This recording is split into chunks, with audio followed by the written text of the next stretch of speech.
atas kesempatannya. Perkenalkan, nama saya Hananda Atikurota dengan NIM 2019-210254 dari kelompok 7. Di sini saya akan mempresentasikan mengapa sistem itu sangat rentan.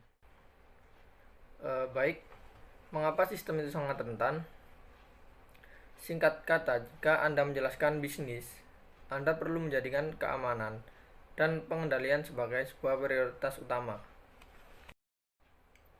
Lalu, keamanan itu merujuk kepada kebijakan prosedur dan pengukuran teknis yang digunakan untuk mencegah akses yang tidak berwenang, pencurian, atau kerusakan fisik pada sistem informasi.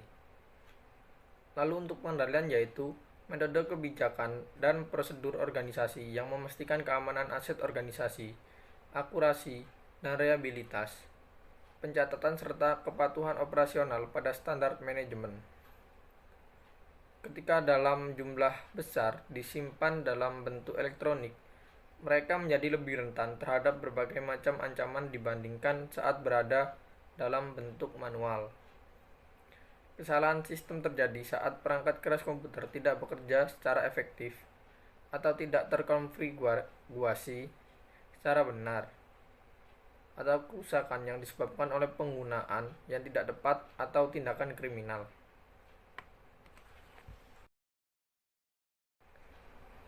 Lalu selanjutnya ada kerentanan internet dan tantangan keamanan nirkabel. Untuk kerentanan internet ini yaitu jaringan publik yang luas seperti internet lebih rentan jika dibanding dengan jaringan internal karena terbuka secara virtual bagi siapa saja. Komputer yang selalu terhubung dengan internet melalui modem atau jalur DSL lebih terbuka terhadap penetrasi oleh pihak luar dikarenakan mereka menggunakan alamat internet yang tetap yang mudah untuk kualifikasi atau diidentifikasi. Kerentanan juga meningkat melalui penggunaan surel secara luas, pesan instan, dan program pembagian arsip peer-to-peer. Lalu untuk selanjutnya yaitu tantangan keamanan nirkabel. Anda juga harus berhati-hati jika login melalui jaringan nirkabel di bandara, perpustakaan, dan lokasi publik lainnya. Bahkan, jaringan nirkabel di rumah Anda sangatlah rentan karena jangkauan frekuensi radio sangat mudah dipindai, baik Bluetooth maupun jaringan Wi-Fi, rawan untuk diretas oleh pencuri. Seorang penyusup yang telah terhubung dengan sebuah titik akses penggunaan SSID yang benar mampu mengakses berbagai sumber jaringan. Contohnya, penyusup dapat menggunakan sistem operasi Windows untuk mengenali pengguna mana yang terhubung dengan jaringan untuk mengakses hard drive komputer mereka dan membuka atau mengakses arsip-arsip mereka. Nah, lalu untuk perangkat lunak berbahaya ini, yaitu program perangkat lunak berbahaya disebut sebagai malware dan mencakup berbagai ancaman. Ada 4 ancaman yang disebut sebagai ancaman dari perangkat lunak berbahaya, yaitu virus komputer, worm, trojan horse, dan spyware. Lalu untuk pengertian virus komputer ini yaitu sebuah program perangkat lunak berbahaya yang mengikatkan dirinya pada program perangkat lunak lainnya atau arsip data yang akan dijalankan, biasanya tanpa sepengetahuan atau izin penggunaan atau pengguna. Untuk worm ini yaitu program perangkat lunak independen yang menggandakan dirinya sendiri dari satu komputer ke komputer lainnya melalui sebuah jaringan. Dan yang ketiga ada trojan horse. Trojan horses ini yaitu program perangkat lunak yang awal kemunculannya begitu jinak, kemudian berubah menjadi sesuatu yang tidak diharapkan. Lalu yang terakhir ada spyware, yaitu software yang diinstal secara diam-diam oleh hacker dan digunakan untuk memantau perilaku online korban. Spyware diklarifikasi sebagai salah satu jenis malware yang dirancang untuk mengakses dan merusak komputer Anda.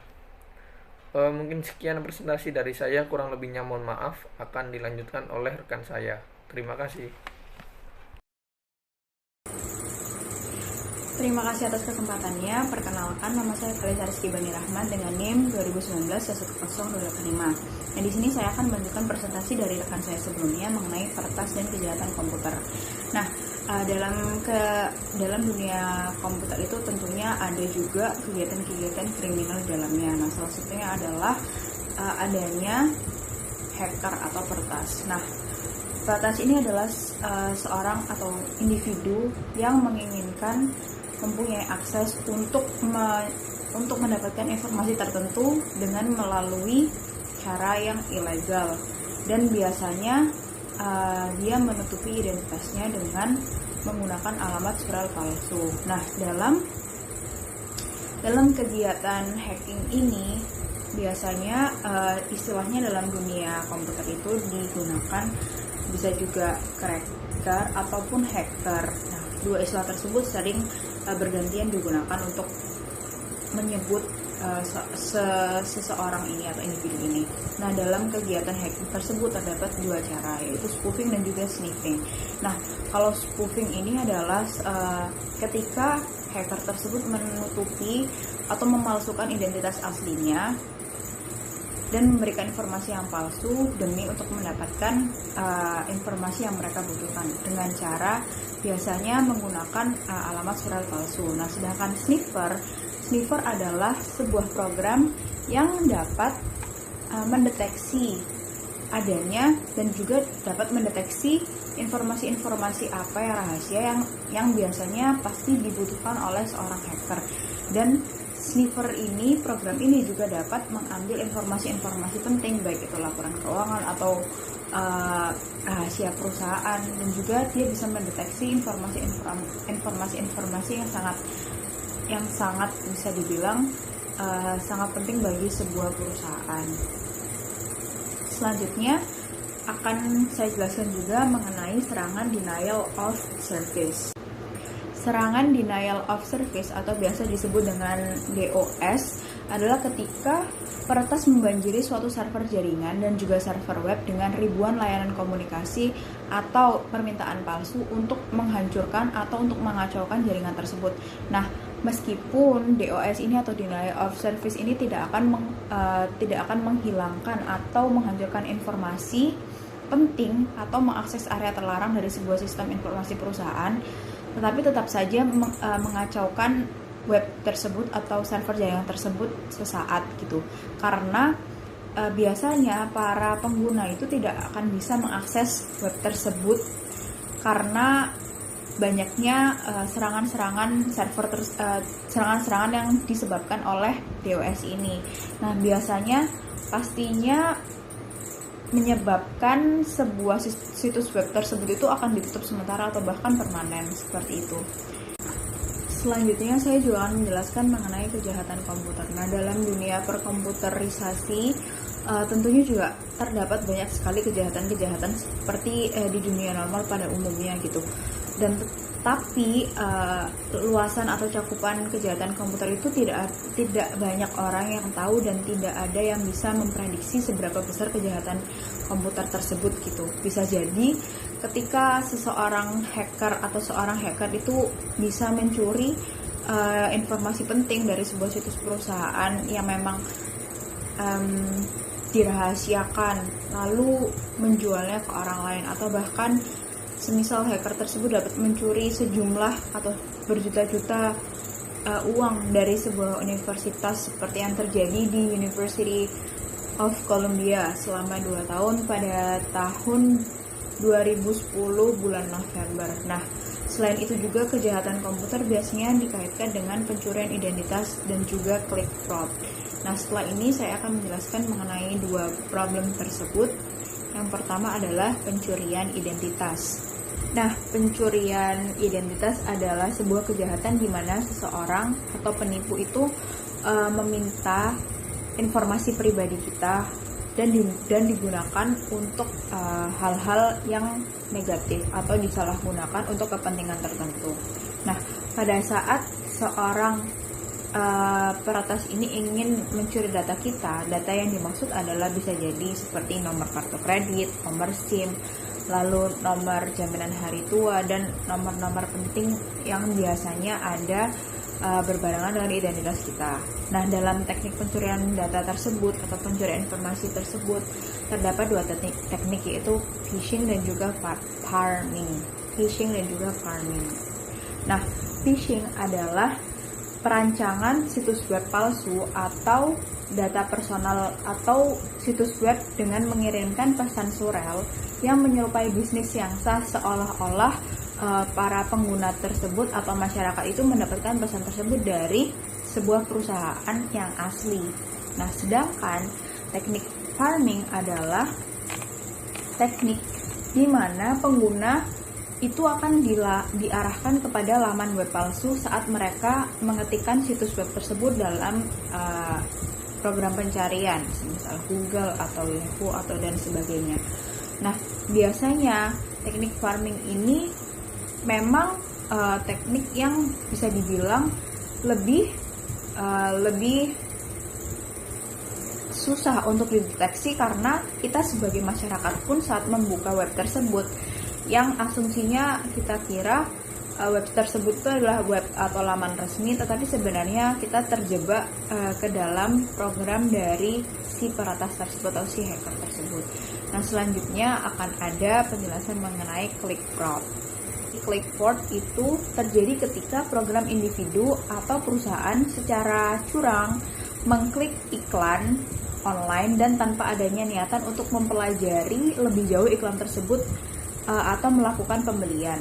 Nah, click fraud ini menjadi salah satu permasalahan yang serius pada perusahaan besar sekalipun, yaitu Google dan situs web lainnya yang memiliki fitur pemasaran online berupa iklan pay per click.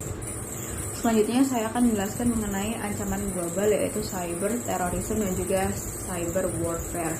Nah, cyber warfare ini adalah sebuah ancaman yang memang disponsori oleh suatu negara yang ditujukan untuk menghancurkan negara bagian lain atau bahkan negara lain dengan cara melumpuhkan jaringan mereka. Nah, seperti yang kita ketahui, perang pun tidak hanya terjadi dalam dunia nyata. Strategi-strategi yang digunakan pada zaman ini tentunya juga sangat berbeda dengan pada zaman dahulu dan sudah lebih berkembang. Nah, salah satunya yang digunakan adalah dengan cyber warfare ini atau cyber terrorism. Nah, yang dilumpuhkan adalah bukan secara langsung pasukan tentara dari negara yang bersangkutan, tetapi dengan melumpuhkan semisal jaringan-jaringan penting mereka yang jaringan sistem informasinya yang bisa kita sadap atau bahkan kita kasih virus atau bahkan pencurian data seperti itu. Nah, selain itu terdapat juga ancaman internal, yaitu biasanya dari para karyawan. Saat kita berbicara mengenai suatu sistem informasi pada perusahaan, penggunanya tentunya adalah karyawan-karyawan dari perusahaan itu sendiri yang memang menggunakan komputer setiap harinya. Nah, salah satu permasalahan yang sering muncul pada sistem informasi tersebut adalah ketika karyawan tersebut tidak paham mengenai program yang mereka gunakan setiap harinya. Nah, bisa jadi ketidaktahuan ini yang akhirnya akan membawa karyawan tersebut itu membahayakan data-data mereka sendiri pada komputer mereka masing-masing. Nah, biasanya banyak karyawan itu lupa dengan kata sandi mereka untuk mengakses sistem komputer mereka sendiri dan mengizinkan rekan sekerjanya untuk membantu semisal mengakseskan akunnya gitu.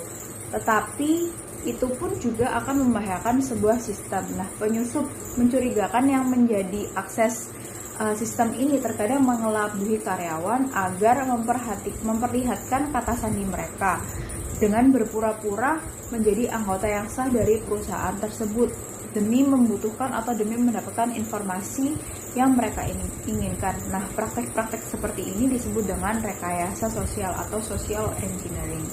Seperti itu. Sekian presentasi dari saya, selanjutnya akan dilanjutkan oleh rekan saya. Assalamualaikum warahmatullahi wabarakatuh. Terima kasih atas kesempatannya. Perkenalkan, nama saya Tia Taniswa Dikaji dengan NIM 2019-210298. Di sini saya dari kelompok 7. Nah, di sini saya akan melanjutkan presentasi dari rekan saya, yaitu mengenai kerentanan perangkat lunak.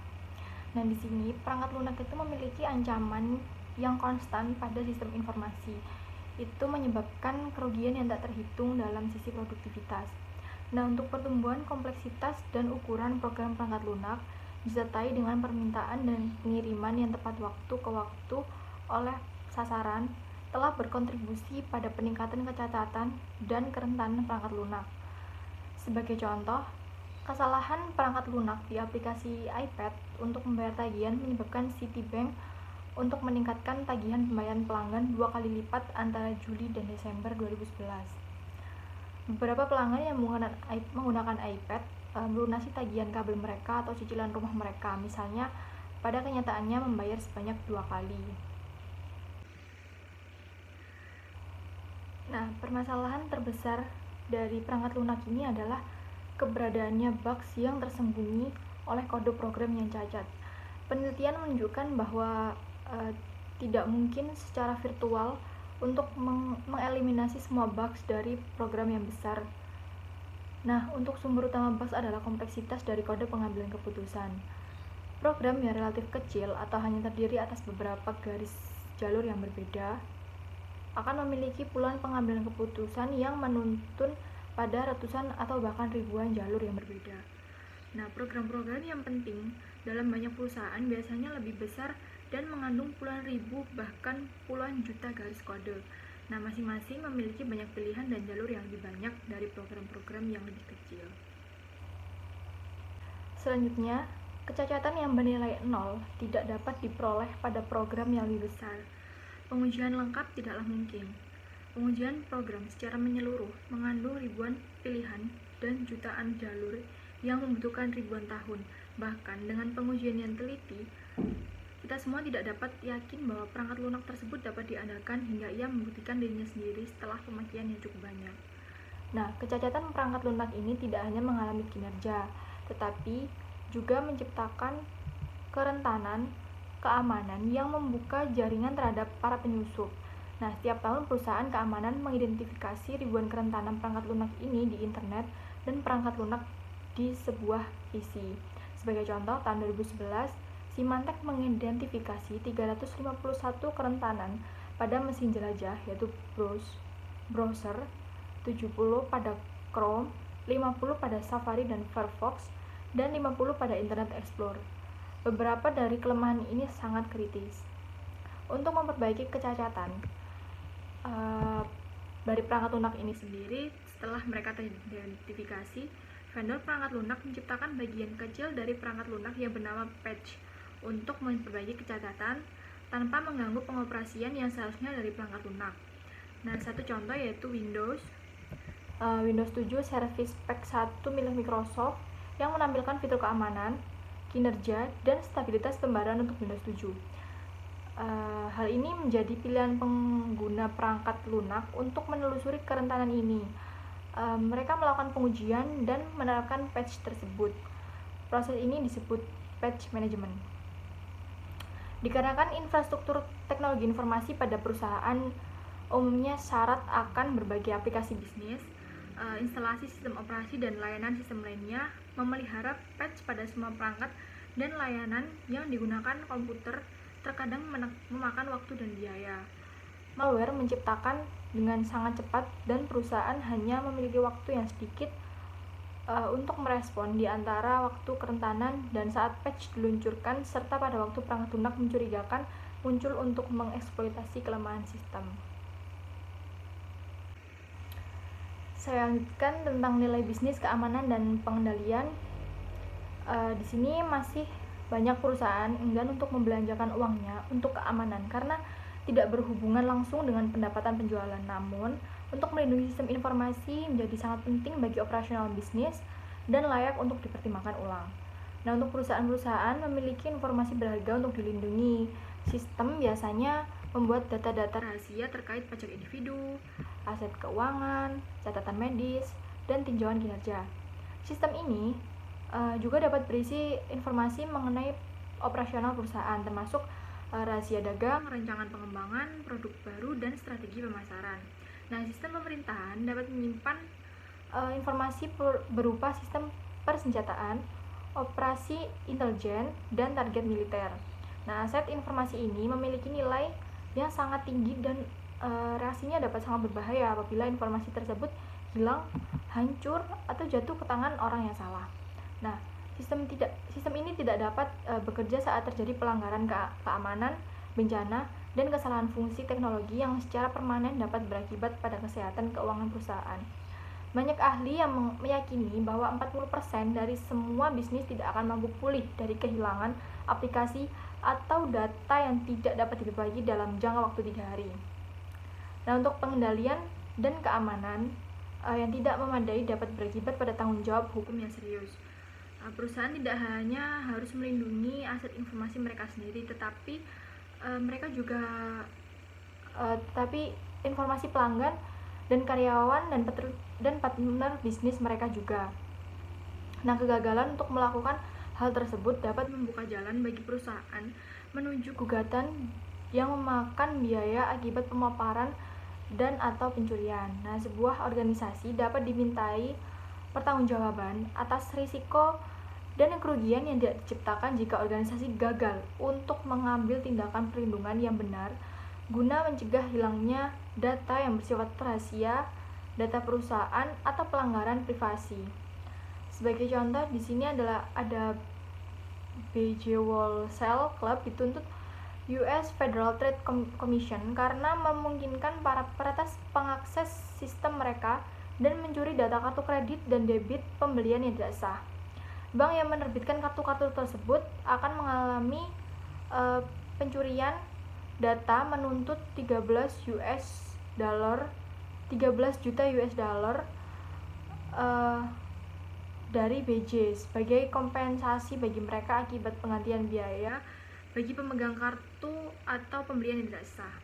Nah, kerangka pengendalian dan keamanan yang melindungi aset informasi bisnis dapat menghasilkan pengembalian atas investasi dengan jumlah yang sangat tinggi. Nah, pengendalian dan keamanan yang kuat juga akan meningkatkan produktivitas karyawan dan menurunkan biaya operasional. Selanjutnya saya akan menjelaskan tentang persyaratan hukum dan peraturan untuk manajemen arsip elektronik. Nah, di sini peraturan terbaru pemerintah Amerika Serikat memaksa perusahaan untuk memperhatikan keamanan dan pengendalian lebih serius dengan mewajibkan mereka untuk melindungi data dari penyalahgunaan, pemaparan, dan akses tidak sah. Perusahaan menghadapi kewajiban hukum baru untuk penjagaan dan penyimpanan catatan elektronik sebagaimana perlindungan terhadap hal-hal privasi. Jika Anda bekerja dalam industri pelayanan kesehatan, perusahaan Anda harus patuh pada Undang-Undang Portabilitas dan Akuntabilitas Asuransi Kesehatan tahun 1996. Nah, HIPAA menekankan peraturan dan prosedur keamanan medis dan privasi untuk memudahkan administrasi tagihan pelayanan kesehatan dan transfer otomatis data penyediaan, pembayaran, dan rancangan pelayanan kesehatan. HIPAA mewajibkan anggota industri layanan kesehatan untuk menjaga informasi pasien selama 6 tahun dan memastikan kerahasiaan catatan tersebut. Hal tersebut menjabarkan privasi, keamanan, dan standar transaksi elektronik untuk penyedia layanan kesehatan dan mengelola informasi pasien, pemberian sanksi atas pelanggaran kerahasiaan medis, mengungkap catatan pasien melalui surel atau email, atau akses jaringan yang tidak sah. Nah, jika Anda bekerja pada perusahaan yang menyediakan layanan keuangan, perusahaan Anda harus patuh pada Undang-Undang Modernisasi Jasa Keuangan tahun 1999 atau yang lebih banyak dikenal dengan Undang-Undang Gramm-Leach-Bliley. Nah, setelah mendapat dukungan dari Kongres, peraturan ini mengharuskan institusi keuangan untuk memastikan keamanan dan kerahasiaan data pelanggan. Data harus disimpan pada media yang aman dan pengukuran keamanan khusus harus ditetapkan untuk melindungi data tersebut pada media penyimpanan dan selama transmisi berlangsung. Nah, selanjutnya jika Anda bekerja pada perusahaan publik, perusahaan Anda harus patuh pada Undang-Undang Reformasi Akuntansi Perusahaan Publik dan Perlindungan Terhadap Investor tahun 2012 atau yang lebih dikenal dengan Undang-Undang Sarbanes-Oxley. Dinamai sesuai pelopornya Senator Paul Sarbanes dan dari Maryland, dan perwakilan dari Ohio bernama Michelle Oxley. Nah, peraturan ini dirancang untuk melindungi investor dari skandal keuangan seperti yang terjadi pada Enron, WorldCom, dan perusahaan lainnya. Nah, Sarbanes-Oxley Act membebankan tanggung jawab pada perusahaan dan manajemennya untuk melindungi akurasi dan integrasi dari informasi keuangan yang digunakan secara internal ataupun diberikan kepada pihak eksternal. Salah satu dari penelusuran pembelajaran untuk bab ini membahas Undang-Undang Sarbanes-Oxley secara detail. Nah, selanjutnya dasar dari Sarbanes-Oxley adalah memastikan kendali internal berada pada tempatnya untuk menentukan pembentukan dan dokumentasi informasi dalam laporan keuangan. Oleh karena itu, sistem informasi ini digunakan untuk mengumpulkan, menyimpan, dan mengirimkan data. Perundang-undangan mewajibkan perusahaan untuk mempertimbangkan keamanan sistem, informasi, dan kontrol lainnya yang diperlukan untuk memastikan integritas, kerahasiaan, dan akurasi data mereka. Setiap aplikasi sistem yang berkaitan dengan pelaporan data keuangan yang penting membutuhkan pengendalian untuk memastikan bahwa data tersebut akurat. Pengendalian untuk mengamankan jaringan perusahaan, mencegah adanya akses tidak sah ke dalam sistem dan data, dan memastikan integritas dan ketersediaan data pada saat terjadinya bencana atau gangguan layanan juga merupakan hal yang esensial. Selanjutnya di sini ada barang bukti elektronik dan komputer forensik. Nah, manajemen keamanan, pengendalian, dan rekaman elektronik menjadi penting untuk menanggapi tindakan hukum. Banyak bukti saat ini untuk kecurangan persediaan, penggelapan, pencurian rahasia dagang perusahaan, kejahatan komputer, dan sejumlah kasus perdata berbentuk digital. Nah, sebagai tambahan dari informasi yang dicetak atau ditulis tangan, kasus hukum hari ini semakin bergantung pada bukti berbentuk data digital yang disimpan dalam perangkat penyimpanan portable, CD, dan perangkat hard disk komputer sebagaimana email, pesan instan, dan transaksi perdagangan elektronik melalui internet. Email saat ini menjadi jenis bukti elektronik yang paling populer. Dalam tindakan hukum, perusahaan diwajibkan untuk menanggapi permintaan penemuan untuk mengakses informasi yang dapat digunakan sebagai barang bukti, dan perusahaan terikat secara hukum untuk memberikan data tersebut. Nah, biaya untuk menanggapi permintaan penemuan tersebut bisa menjadi sangat banyak jika perusahaan kesulitan mengumpulkan data yang dibutuhkan atau jika data telah rusak atau hancur. Pengadilan saat ini menjatuhkan hukuman dan sanksi keuangan yang berat bagi penghancuran dokumen elektronik yang tidak layak. Kebijakan penjagaan dokumen elektronik yang efektif memastikan bahwa dokumen elektronik, email, dan rekaman lainnya dikelola dengan baik, dapat diakses, dan tidak ditahan terlalu lama atau dihancurkan terlalu cepat. Hal ini juga mencerminkan kesadaran bagaimana menjaga barang bukti potensial bagi komputer forensik. Komputer forensik di sini memiliki arti yaitu pengumpulan, pengujian, autentisitas, penjagaan, dan analisis ilmiah terhadap data yang terdapat atau diambil dari media penyimpanan komputer, di mana informasi dapat digunakan sebagai barang bukti di pengadilan.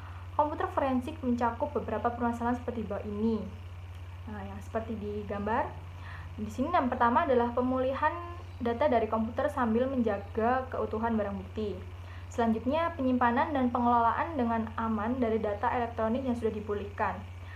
Yang selanjutnya, menemukan informasi penting dari sejumlah besar data elektronik, dan yang terakhir adalah menampilkan informasi di pengadilan.